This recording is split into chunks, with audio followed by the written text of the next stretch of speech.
தொழில் முனைய ஆர்வமுள்ள அனைவருக்கும் வணக்கம். இந்த வீடியோவில் நாம் என்ன பார்க்க போகிறோம் அப்படின்னா, பொருளோட விலையை எப்படி தீர்மானிக்கிறது அப்படின்றது தான் இந்த வீடியோவில் நாம் பார்க்க போகிறோம்.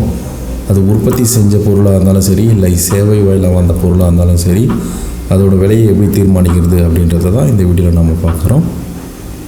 வாங்க வீடியோக்குள்ளே போகலாம். அதுக்கு முன்னாடி சூப்பர் மென்டார் சேனலுக்கு சப்ஸ்கிரைப் பண்ணிக்கோங்க. கூடவே பக்கத்தில் இருக்கிற பெல் ஐக்கானையும் கிளிக் பண்ணிக்கோங்க. ஸோ நாங்கள் போடுற வீடியோவோட நோட்டிஃபிகேஷன் உடனடியாக உங்களுக்கு கிடைக்கும்.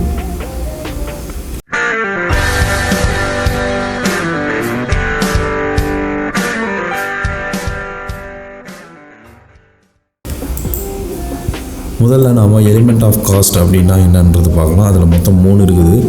ஒன்று வந்துட்டு மெட்டீரியல், ரெண்டாவது வந்துட்டு லேபர், மூணாவது வந்துட்டு எக்ஸ்பென்சஸ்.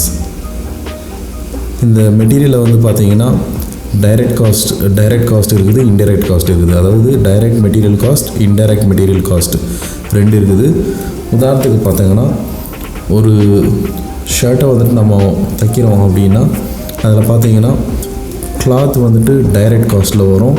அந்த கிளாத்து, பட்டனு, த்ரெட்டு இந்த மாதிரி விஷயங்கள்லாம் வந்துட்டு டைரக்ட் மெட்டீரியல் காஸ்ட்டில் வரும். இன்டைரக்ட் மெட்டீரியல் காஸ்ட்டில் என்ன வரும் அப்படின்னு பார்த்திங்கன்னா, அந்த ஷர்ட்டை வந்துட்டு தைக்கிறதுக்கு யூஸ் ஆகிற நீடில், இல்லை இப்போ ஏதாவது ஒரு மிஷின் இருக்குதுன்னா அந்த மிஷினுக்கு யூஸ் பண்ணுற லூப்ரிகண்ட் ஆயில், இந்த மாதிரி விஷயங்கள்லாம் பார்த்திங்கன்னா இன்டைரக்ட் மெட்டீரியல் காஸ்ட்டில் வரும். ஸோ அடுத்தது பார்த்திங்கன்னா labour. So direct labour, indirect labour, இந்த 2 வகையாக இருக்குது. ஸோ டைரக்ட் லேபர்னு பார்த்திங்கன்னா இவர் உற்பத்தியோட நேரடி தொடர்பில் இருக்கிறாரு, அதாவது டெய்லர். அதே மாதிரி பார்த்திங்கன்னா உற்பத்தியோட நேரடி தொடர்பு இல்லாத சேல்ஸ்மேன் வந்துட்டு அந்த பொருளை வந்துட்டு விற்கிறாரு. ஸோ இவர் வந்துட்டு இன்டைரக்ட் லேபர். இதே மாதிரி பார்த்திங்கன்னா expenses, direct expenses, indirect expenses 2 இருக்குது. ஸோ டைரக்ட் எக்ஸ்பென்சஸ் என்ன வருதுன்னு பார்த்திங்கன்னா, டைரக்ட் மெட்டீரியல், டைரக்ட் லேபர், இவங்க 2 பேருக்கும் ஆகிற செலவை தவிர்த்துட்டு மீதி என்னென்ன செலவுகளெல்லாம் ஆகுதோ அது எல்லாமே வந்துட்டு டைரக்ட் எக்ஸ்பென்சஸில் வரும். இன்டைரக்ட் எக்ஸ்பென்சஸ், அதாவது இது வந்துட்டு உற்பத்தியோடு நேரடி தொடர்பில் இருக்கிற டைரக்ட் எக்ஸ்பென்சஸ். இன்டைரக்ட் எக்ஸ்பென்சஸ்னால் உற்பத்திக்கு சம்மந்தம் இல்லாத எக்ஸ்பென்சஸ். உதாரணத்துக்கு ரெண்ட்டு, ரிப்பேரு, மிஷின் ரிப்பேர், இந்த மாதிரி விஷயங்கள்லாம் வந்துட்டு இன்டைரக்ட் எக்ஸ்பென்சஸில் வரும். ஸோ இப்போ பார்த்தீங்கன்னா லாஸ்ட்டாக வந்த ஒரு வீடியோவில் சொல்லியிருப்பேன் 2 டைப்ஸ் ஆஃப் காஸ்ட் இருக்குது அப்படின்னு சொல்லிட்டு. அது என்னென்னு பார்த்தீங்கன்னா ஃபிக்ஸ்டு காஸ்ட்டு, வேரியபிள் காஸ்ட்டு 2 இருக்குது அப்படின்னு சொல்லியிருப்பேன். ஸோ ஆல் டைரக்ட், அதாவது material direct material, direct labour, direct expenses, இது எல்லாமே பார்த்திங்கன்னா வேரியபிள் காஸ்ட்டில் வரும். இதை வந்துட்டு ப்ரைம் காஸ்ட் அப்படின்னு சொல்லுவாங்க. அதே மாதிரி ஆல் இன்டைரக்ட், அதாவது indirect material, indirect labour, indirect expenses எல்லாமே பார்த்தீங்கன்னா ஃபிக்ஸ்டு எக்ஸ்பென்சஸில் வரும். இதை வந்துட்டு ஓவர் ஹெட்ஸ் அப்படின்னு சொல்லுவாங்க. இந்த 2 ஞாபகம் வச்சுக்கோங்க, prime cost, overhead. So ஓவர் ஹெட்டே பார்த்தீங்கன்னா மொத்தம் 3 வகையாக பிரிச்சுருப்பாங்க. அதில் பார்த்தீங்கன்னா மேனுஃபேக்சரிங் எக்ஸ்பென்சஸ் இருக்கும், அட்மினிஸ்ட்ரேஷனில் நடக்கிற எக்ஸ்பென்சஸ் இருக்கும், செல்லிங் அண்ட் டெலிவரியில் நடக்கிற எக்ஸ்பென்சஸ் இருக்கும். இப்போது ஒரு கிளாத் யூனிட் எடுத்துக்கலாம். அந்த இடத்துல வந்துட்டு ஷர்ட் வந்துட்டு மேனுஃபேக்சரிங் பண்ணுறாங்கன்றது கணக்கில் எடுத்துக்கின்னு அதுக்கு எவ்வளோ செலவாகுது ஒரு ஷர்ட் தைக்கிறதுக்கு அப்படின்றத இப்போ பார்க்கலாம். நம்ம அங்கே ஃபிக்ஸ்டு காஸ்ட்டாக பார்த்தீங்கன்னா ஒரு 2 டெய்லர் வேலை செய்கிறாங்க. ஸோ 2 × 10,000 அப்படின்னு கணக்கு போட்டோங்கன்னா 20,000 அவங்களுக்கு சம்பளமாக கொடுக்குறோம். ஸோ வாடகை பார்த்தீங்கன்னா 8,000, விளம்பரம்னு பார்த்தீங்கன்னா 30,000. ஸோ இது எல்லாமே மொத்தமாக பார்த்தீங்கன்னா 58,000 வந்துட்டு மாதம் நம்ம கண்டிப்பாக செலவு பண்ண வேண்டிய கட்டாயத்தில் இருக்கணும். ஸோ வேரியபிள் காஸ்ட்டுன்னு எடுத்துக்கிட்டிங்கன்னா ஒரு ஷர்ட் தைக்கிறதுக்கான துணி காஸ்ட்டு பார்த்திங்கன்னா 80 ரூபா ஆகுது. அதே மாதிரி பேக்கிங் காஸ்ட்டு பார்த்திங்கன்னா 15 ரூபா ஆகுது. ஆப்ரேஷன் காஸ்ட்டு பார்த்திங்கன்னா 10 ரூபா ஆகுது. இந்த ஆப்ரேஷன் காஸ்ட்டு அப்படின்னு பார்த்திங்கன்னா எலக்ட்ரிசிட்டி, வாட்ரு, இந்த மாதிரி அந்த உற்பத்தியில் வந்துட்டு பயன்படுற இதர விஷயங்கள் வந்துட்டு ஆப்ரேஷன் காஸ்ட்டில் வரும். ஸோ இது எல்லாமே தோராயமான ஒரு விலை தான் நான் நிர்ணயிச்சுக்கிறது. ஸோ வேரியபிள் காஸ்ட்டு பார்த்திங்கன்னா மொத்தம் 105 ரூபா வருது. அதாவது ஒரு ஷர்ட்டு தைக்கிறதுக்கு 105 ரூபா வருது. ஸோ இப்போ பார்த்திங்கன்னா மொத்த உற்பத்தின்னு பார்த்திங்கன்னா இந்த யூனிட்டோட மொத்த உற்பத்தின்னு பார்த்திங்கன்னா ஒரு நாளைக்கு 8 மணி நேரம். ஸோ ஒரு 8 மணி நேரத்தில் 100 ஷர்ட்டு தைக்கிறாங்க. ஸோ 26 நாள் மாதத்துக்கு வேலை செய்கிறாங்க அப்படின்னா 20,800 ஷர்ட்டு வந்துட்டு ஒரு மாதத்துக்கு வந்துட்டு உற்பத்தி பண்ண முடியும். ஸோ 20,800 வந்துட்டு இந்த வேரியபிள் காஸ்ட் 105ஆல் வந்துட்டு நம்ம பெருக்கணும் அப்படின்னா 21,84,000 ரூபா வரும். ஸோ வேரியபிள் காஸ்ட் வந்துட்டு 21,84,000.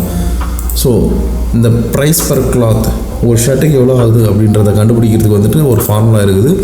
அந்த ஃபார்முலா என்னென்னா, நம்ம ஆரம்பத்தில் பார்த்த அந்த prime cost plus overhead divided by number of unit produced or fixed cost plus variable cost divided by number of unit produced. எது ஒன்றாலும் எடுத்துக்கலாம், ரெண்டும் ஒன்று தான்.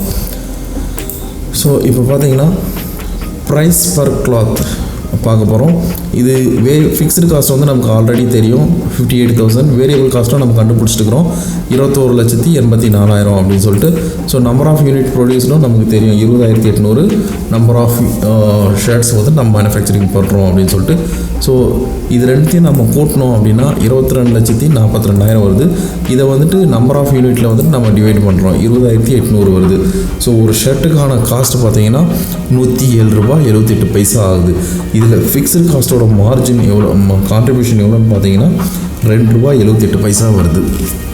ஸோ இதுதான் வந்துட்டு எந்த ஒரு பொருளுக்குமே வந்துட்டு, அதாவது சிங்கிள் ப்ராடக்ட்டுக்கு விலை நிர்ணயிக்கக்கூடிய எளிமையான மெத்தட் இது தான்.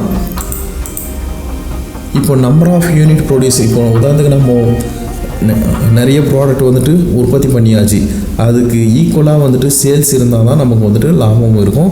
அப்படி இல்லைன்னா பார்த்தீங்கன்னா அந்த ப்ரைஸ் பர் கிளாத் வந்துட்டு இன்க்ரீஸ் ஆகும். அது எப்படி வந்துட்டு அதை வந்துட்டு ஒரு எக்ஸாம்பிள் மூலமாக இப்போ பார்க்கலாம். நம்ம உதாரணத்துக்கு பார்த்தீங்கன்னா நம்பர் ஆஃப் யூனிட் வந்துட்டு 10,800 குறைச்சிட்டுக்கிறேன், அதாவது இதில் பாதி அப்படின்ற மாதிரி எடுத்துன்னு இருக்கேன். ஸோ இதன் மூலமாக வேரியபிள் காஸ்ட்டும் வந்துட்டு குறையும் நமக்கு. ஸோ 10,800 × 105 போட்டாங்கன்னா 11,34,000 வருது. ஸோ இது ரெண்டுத்தையும் கூட்டினாங்கன்னா 11,92,000 வருது.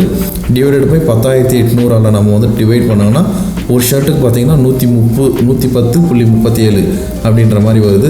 ஸோ இதில் ஃபிக்ஸ்டு காஸ்ட்டோட கான்ட்ரிபியூஷன் எவ்வளோன்னு பார்த்தீங்கன்னா $5.37 வருது. ஸோ இதே இன்னொரு உதாரணத்தில் பார்க்கலாம். ஸோ 5,800 தான் நம்ம மேனுஃபேக்சரிங் பண்ணியிருக்கோம் அப்படின்னா 5,800 × 105 போட்டோம்னா 6,90,000 வருது.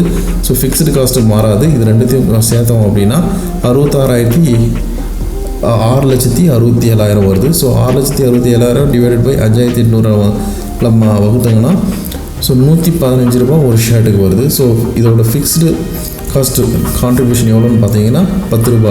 ஸோ நீங்கள் பார்த்தீங்கன்னா நம்பர் ஆஃப் யூனிட் ப்ரொடியூஸ் வந்துட்டு குறைய வந்துட்டு நமக்கு வந்துட்டு ஃபிக்ஸ்டு காஸ்ட்டு ஒரு ப்ராடக்ட் மேலே வந்துட்டு இன்க்ரீஸ் ஆகினே போகும். ஸோ ஒரே ஒரு ஷர்ட்டு தான் நம்ம உற்பத்தி பண்ணுறோம் அப்படின்னா கூட 58,000 + 105 இது ரெண்டும் சேர்ந்து பார்த்தீங்கன்னா 58,105 வந்துட்டு ஒரு ஷர்ட்டுக்கு வரும். ஸோ இதில் ஃபிக்ஸ்டு காஸ்ட்டோட மார்ஜின் இது கான்ட்ரிபியூஷனே பார்த்தீங்கன்னா 58,000 வந்துடுது. ஸோ இதுலேருந்து நம்ம என்ன தெரிஞ்சுக்கிறோம் அப்படின்னா, பொருட்களோட எண்ணிக்கைக்கு தக்கவாறு அந்த பொருள் மேலே வந்துட்டு ஃபிக்ஸ்டு காஸ்ட்டோட அளவு வந்துட்டு மாறுபடுது அப்படின்றத நாம் தெரிஞ்சுக்கலாம். ஸோ நம்ம தொழிற்சாலையில் உற்பத்தி அடிப்படையில் விலையை தீர்மானித்து அதோட லாபத்தை சேர்த்து விற்பனையை போதுமான அளவுக்கு விற்பனையை எட்ட வழிவகை செய்யணும்.